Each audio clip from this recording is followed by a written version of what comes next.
saya Gaza Triatama. Kali ini saya akan membahas perjalanan aksara di Nusantara. Saya akan memulai dengan ilmu epigrafi. Epigrafi adalah ilmu yang mempelajari benda-benda bertulis dari masa lalu. Di dalam epigrafi, setidaknya terdapat 6 sistem penulisan aksara di dunia. Di antaranya yaitu alfabet, abjad, abugida, silabris, logosilabris, dan fitur. Penting untuk diketahui, sistem penulisan alfabet yang kita gunakan saat ini adalah metode penulisan yang menggunakan simbol-simbol huruf untuk mempresentasikan bunyi-bunyi dalam bahasa lisan. Secara umum, huruf alfabet memiliki 26 huruf mulai dari A hingga Z. Dan setiap huruf di dalam alfabet umumnya mewakili satu beberapa bunyi fonetik atau fonem. Namun, perlu bantuan huruf vokal untuk menjadi satu suku kata. Contoh huruf B yang akan sulit terbaca apabila tanpa bantuan bunyi vokal E. Maka terbaca huruf B itu tadi. Ciri umum dari penulisan alfabet adalah penulisannya yang dimulai dari kiri ke kanan, serta memiliki sistem huruf kapital. Berikutnya yaitu adalah sistem penulisan abjad. Sistem penulisan abjad ini umum digunakan oleh peradaban di Timur Tengah. Biasanya sistem penulisan abjad digunakan untuk menulis bahasa Arab, Persia, Ibrani, Urdu, dan juga Pashto. Ciri-ciri sistem penulisan abjad ini adalah dia tidak memiliki huruf kapital. Dan ciri unik lainnya adalah ia ditulis dari kanan ke kiri, berlawanan dengan sistem penulisan alfabet. Serta setiap huruf pada penulisan abjad bersifat konsonantal, karena umumnya huruf-huruf mewakili konsonan. Di Indonesia sendiri, abjad Arab ditambahkan dengan sistem harokat untuk mempermudah bila dibaca seperti yang terdapat pada kitab suci umat Islam, yaitu Al-Quran. Kemudian sistem penulisan abugida. Sistem penulisan yang populer di daratan India hingga ke Asia Tenggara ini memiliki setidaknya lebih dari 30 aksara, di mana setiap hurufnya mewakili vokal bawaan A. Diperlukan diakritik untuk merubah bunyi vokal tersebut. Biasanya berada di atas, di bawah, di depan, dan di belakang. Sistem penulisan ini juga tidak memiliki huruf kapital seperti sistem alfabet sebelumnya. Beberapa sebaran aksara yang menggunakan sistem ini biasanya tidak menggunakan sistem jarak per kata atau per huruf dan akan terus sambung menyambung hingga dipisahkan penanda akhir kalimat atau yang di alfabet disebut dengan tanda titik. Lalu ada silabris dan logosilabris. Kedua sistem ini tersebar di daratan Asia Timur. Sistem silabris yang digunakan oleh masyarakat Jepang dan logosilabris yang digunakan oleh masyarakat Tiongkok. Sistem penulisan silabris adalah sistem penulisan yang mana setiap huruf atau aksaranya memiliki perbedaan, walau konsonan serta vokal yang sama. Seperti huruf K yang berbeda dengan huruf Q pada bahasa Jepang, maupun juga huruf Q. Padahal, jika pada sistem Latin mereka memiliki satu huruf dasar, yaitu huruf K. Mereka memiliki satu huruf dasar, yaitu huruf K. Pada sistem silabris, mereka tidak memiliki huruf kapital. Namun, dalam bahasa Jepang, untuk mengagungkan suatu subjek atau objek dengan imbuhan kata tertentu. Sementara, pada sistem penulisan logosilabris sendiri, yang umum digunakan di daratan Cina, biasanya pada setiap kata diwakili oleh huruf atau aksara yang berbeda. Inilah yang membuat bahasa Mandarin dinobatkan sebagai bahasa yang tersulit di dunia. Selain karena bahasanya, juga karena sistem penulisan yang sekilas terlihat rumit. Kita ambil contoh kalimat aku cinta kamu. Kalimat yang terdiri dari 3 kata dan 12 huruf, di mana dalam bahasa Mandarin sendiri atau sistem logosilabris, mereka hanya membutuhkan 3 aksara saja. Wo, ai, ni. Terakhir adalah sistem penulisan fitur. Contoh pada Hangul Korea atau huruf yang digunakan oleh masyarakat Korea. Di mana sistem penulisan ini memiliki 14 huruf konsonan dasar dengan 10 huruf vokal.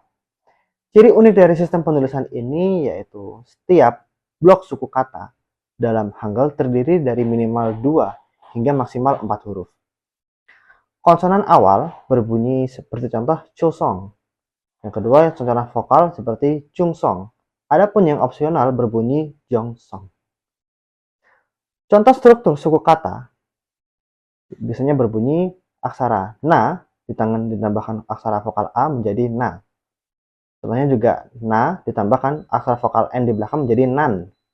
Adapun yang ganda menjadi iopda. Dan dari 6 sistem penulisan tersebut, ada banyak sebaran macam serta jenis aksara yang tersebar. Di Indonesia sendiri saat ini, kita memiliki beragam aksara asli Nusantara. Kenapa saya menggunakan kata asli? Karena aksara atau huruf yang kita gunakan saat ini adalah huruf Latin yang berasal dari daratan Eropa. Lantas, aksara asli Nusantara itu seperti apa? Sejauh ini kita hanya mengenal aksara Pegon dan juga aksara Jawa saja. Tapi apakah teman-teman tahu bahwa hampir di setiap daerah di Indonesia memiliki aksaranya masing-masing?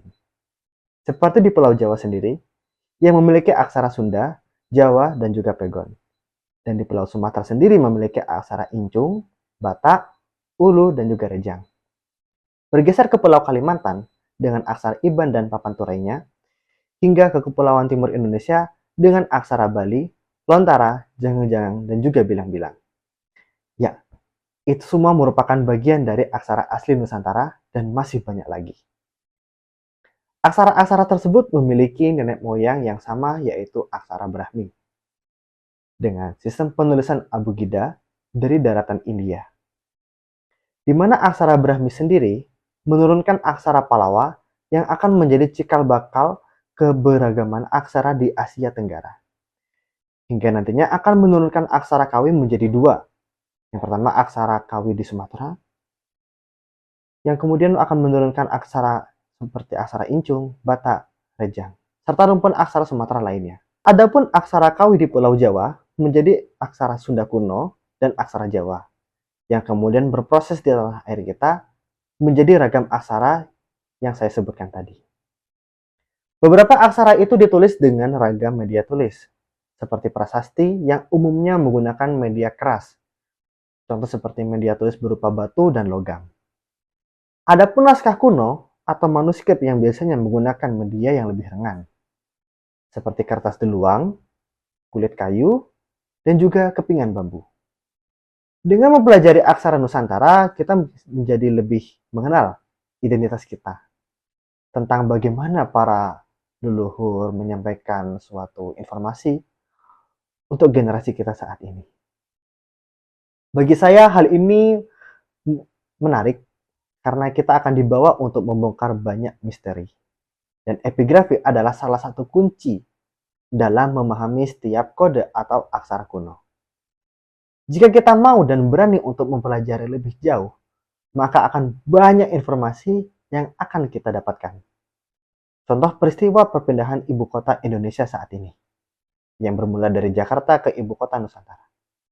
Kejadiannya sama, terjadi pada sekitar 14 abad yang lalu, tepatnya pada abad ke-10. Dan ini tercatat oleh para leluhur dengan aksara Kawi pada beberapa prasasti. Di antaranya prasasti Sangguran dan juga prasasti Turian. Jadi peristiwa perpindahan ibu kota bukanlah pertama kalinya ini dilakukan. Namun ternyata pernah dilakukan oleh para leluhur kita sebelumnya. Apakah hanya sebatas itu informasi yang kita dapatkan tentang masa lalu?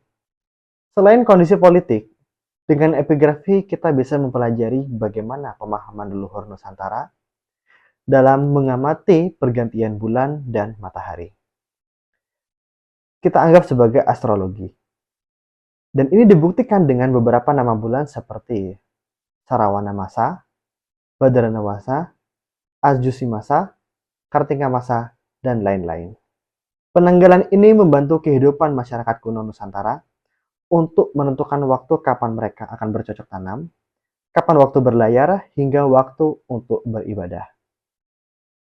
Itu artinya, nenek moyang kita sangat mengamati, sangat mengenal, dan mengetahui tentang ilmu perbintangan.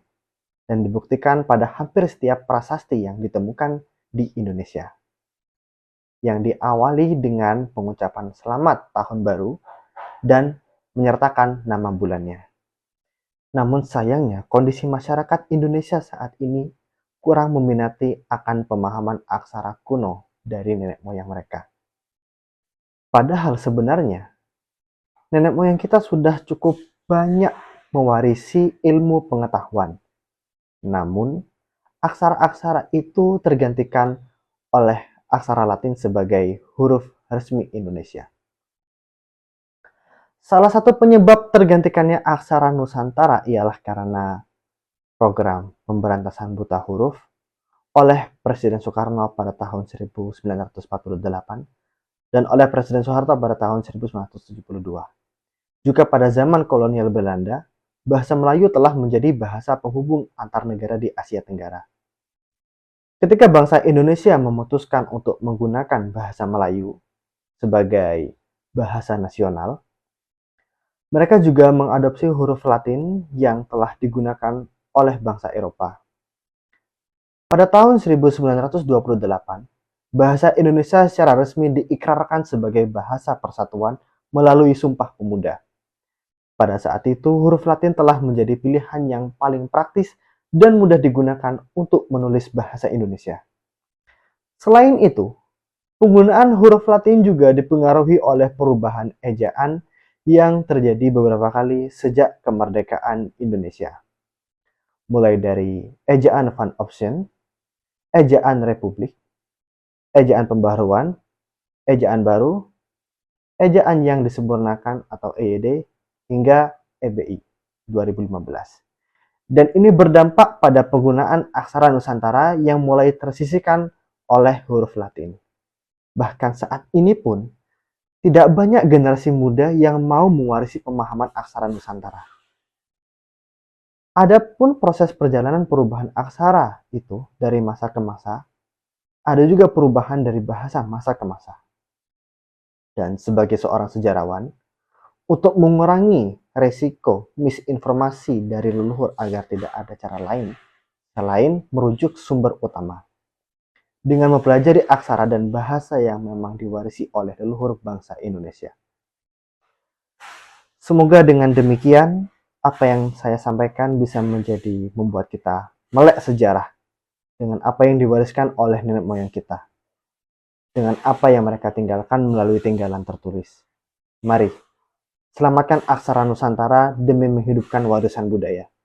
Kenali aksara Nusantara, kenali dirimu. Sekian dari saya, Gaza Triatama, pamit undur diri.